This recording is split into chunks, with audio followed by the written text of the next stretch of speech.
안녕하세요. 알고의 윤쌤입니다. 자, 오늘 이 시간에는요, 고등학교 야자 시간에 무슨 공부해야 돼요? 라고 물어보는 학생들이 되게 많아서 여기에 대해서 한번 이야기를 해보도록 할게요. 고등학교 공부와 중학교 공부의 가장 큰 차이가 뭘까요? 바로 점 찍고, 바로 야자겠죠. 야자. 야간 자율학습이 되게 중요한 큰 몫을 차지하고 있죠. 저 때는 한 야자 시간이 3시간 반? 이 정도 했거든요. 근데 요즘 학생들 보면 한 2시간 50분 혹은 30분 이렇게 하더라고요, 보통. 그리고 여기에 만약에 우리가 학원 다니잖아요. 그러면은 하루에 한 1시간 혹은 1시간 30분 정도 하더라고요. 이 정도 하루에 야간 자율학습을 보통은 이제 학교에 하고 있죠. 근데 우리가 이 고등학교 올라가면 1번 야자 시간에 뭐 하냐 라는 거죠. 대부분 학생들이 숙제를 해요, 숙제. 그리고 또 뭐 할까요? 잡담하죠. 잡담. 그리고 오목두죠. 이런 거 많이 하더라고요. 그리고 또 세 번째 뭐 할까요? 음악 듣죠. 그리고 잠자기. 잠자기. 잠 많이 못 자니까. 성장기니까. 이렇게 해요. 아니면 좀 더 한다. 그럼 이제 영어 단어 외우고요. 조금. 그리고 또 이제 학원 다닌다고 학원 숙제. 숙제. 근데 보통 고등학교는 대부분 수학 아니면 영어잖아요. 학원 교재는 대부분 개념 원리랑 그리고 또 정석 쓰더라고요. 이렇게. 개념 원리나 정석 푸는 학원 숙제 하든가 아니면 영어 단어 좀 외우든가 아니면 학교 숙제하고 요 정도 이렇게 하더라고요. 이렇게. 그러면 무엇이 가장 도움이 되는 공부고 그리고 공부를 어떻게 해야 할 것이냐, 이것이 사실 굉장히 중요하거든요. 여러분 이거 항상 고민 많이 하잖아요. 또 중학교 친구들 고등학교 올라가면 뭐가 달라지지? 라는 거죠. 고등학교와 중학교 공부의 가장 큰 차이는 제가 봤을 때 양 같아요. 양. 중학교 공부 사실 크게 뭐 많이 안 해도 쉽게 따라가더라고요. 그래서 고등학교 기준으로 하면은 한 중학교 때 한 학기 배우잖아요. 한 학기고 한 학기 배우잖아요. 그리고 고등학교 때 그냥 3주면 이 분량이 끝나더라고요. 그러니까 굉장히 큰 차이죠. 그런데 고등학교 공부에서 가장 따라가기 힘든 과목이 뭐냐 하면은 바로 수학이다라는 거예요. 수학. 그래서 보통 친구들이 수학을 선행학습을 하죠.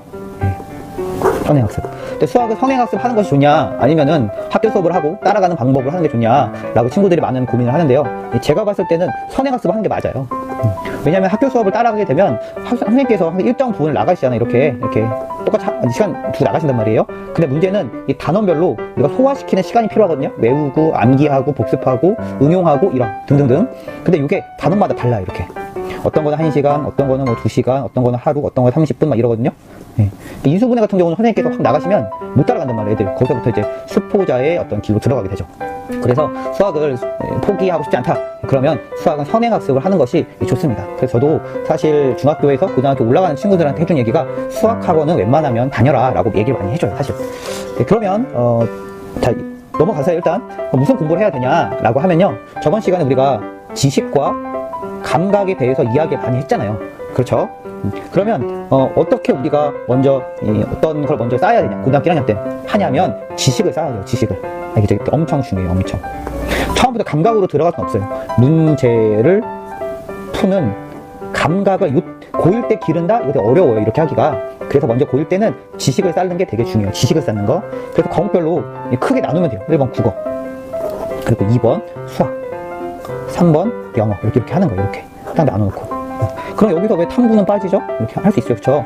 탐구는 야자 시간에 공부하면 안 돼요, 여러분. 정말 중요해요, 이거. 잘 모르는 친구들이 탐구라고 하면 이제 사회 혹은 과학을 말해요. 이거를 고1 때 하더라고요. 이건 언제 하는 거냐면은 시험 기간에 하는 거예요. 시험 기간에. 알겠죠? 제가 나중에 내신을 어떻게 공부해야 성적이 오를까요? 여기서는 다뤄줄게요. 시험 기간 어떻게 해야 되는지. 자, 일단은 고1 때 그 야자 시간에는 이거 하는 게 아니에요. 이건 절대 하면 안 돼요. 왜냐면 이것만 해도 시간이 너무 벅차. 어려워. 이게 기본기예요, 기본기. 고1 때는 국어, 수학, 영어를 하루에 몇 분씩 나눠서라도 반드시 해야 돼요. 그래도 그 중에 제일 중요한 게 뭘까요? 라고 하나면 제일 중요한 게 뭐예요? 라고 물어보신다면 수학 진도 빼는 거죠. 진도, 선행학습. 그리고 영어는 영어 단어. 요거 두 개만 마스터해도 고1 때는 굉장히 도움이 많이 돼요. 국어는 뭐 문제 풀기 이런 거 추천하지 않습니다, 절대로. 국어에서 제가 가장 추천하는 건 뭐냐면 책 읽기. 국어는 독해력이 깔려있지 않으면 문제를 풀 수가 없거든요. 독해 어떻게 해야 되는지 나중에도 이야기할 거예요, 자세하게. 그래서 고등학교 올라갈 때 가장 중요한 것들이 이제 바로 이런 것들인 거예요. 그래서 한 고등학교 1학년 때 영어 단어 있잖아요. 우리가 영어 단어를 수능에 쓰는 게 보통 5,000개거든요. 수거 포함하지 않고요. 수가 포함 안 하고 5,000개예요. 영어 단어가 보통 10,000개라고 해요. 그리고 3,000개 정도면 회화가 가능하대요. 그리고 5,000개는 이제 독해가 가능한 수준이죠. 10,000개는 뭐 이제 거의 뭐 미국인이죠 이거. 우리나라 언어 2만 개예요. 그러니까 저희 나라가 되게 똑똑한 거죠. 미국보다.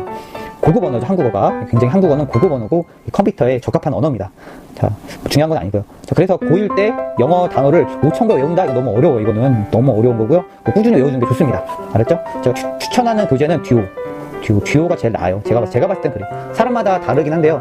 듀오 아니면 자기가 영어 단어장 만들기. 만들거나 듀오가 사실 제일 좋아요. 제가 봤을 땐 그래요. 뭐 능력 복화도 있고 여러 가지 쪽으로 다 써봤는데요. 저한테는 이게 좀 맞더라고요. 근데 사람마다 자기에게 맞는 단어장은 조금씩 차이가 있는 것 같아요. 그래서 이거는 뭐 여러분들 외우고 싶은 거 외우시면 됩니다. 예. 그래서 영어 단어를 많이 외울 것, 그리고 수학 진도를 반드시 뺄 것, 이렇게 할게요. 꼭 알아두세요. 그리고 탐구 같은 경우는 왜 우리가 늦게 해도 되냐고 하냐면요. 고등학교 2학년 때나 고3 때 있잖아요. 수능 정리할 거예요. 반드시 하거든요. 이때 이제 내신으로 1, 2학년 버텨주고 내신으로 수능 정리 고3 때 한번 하면요. 성적이 잘 나와요. 대신 내신을 빡세게 한다는 전제하에서 얘기를 드리는 거예요. 그래서 고3 때 올라가서 공부를 막 열심히 해요. 막 죽어라게 하거든요. 밝게. 거기서 올라가는 과목이 있어요. 그 과목이 뭐냐? 하면은 영어 그리고 탐구예요. 근데 공부를 죽어라 해도 안 오르는 과목이 있어요. 그게 뭐냐? 수학, 국어예요. 알겠죠? 네. 그래서 수능은 수학이랑 국어로 사실 판단이 많이 나요. 영어는 절대등급으로 바뀌었잖아요. 절대평가로. 탐구는 사실 공부 어느 정도만 하면 웬만하면 다 잘 맞더라고요. 근데 문제는 탐구에서 이제 독해력 문제로 나오면 그때부터 이거 달라지긴 해요.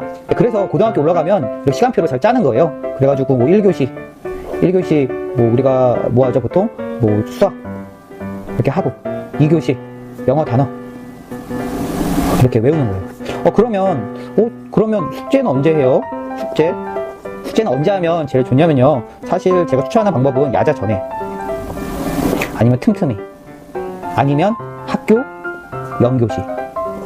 이때 숙제하면 되게 좋아요. 그러니까 다시 말하면 야자 시간에 자기의 기본기를 쌓는 시간으로 하면 수능에 도움이 많이 된다는 거예요. 알겠죠? 네. 그럼 오늘은 여기까지 하고요. 다음 시간에 또 좋은 공부 방법으로 또 찾아뵙도록 하겠습니다. 모두 안녕!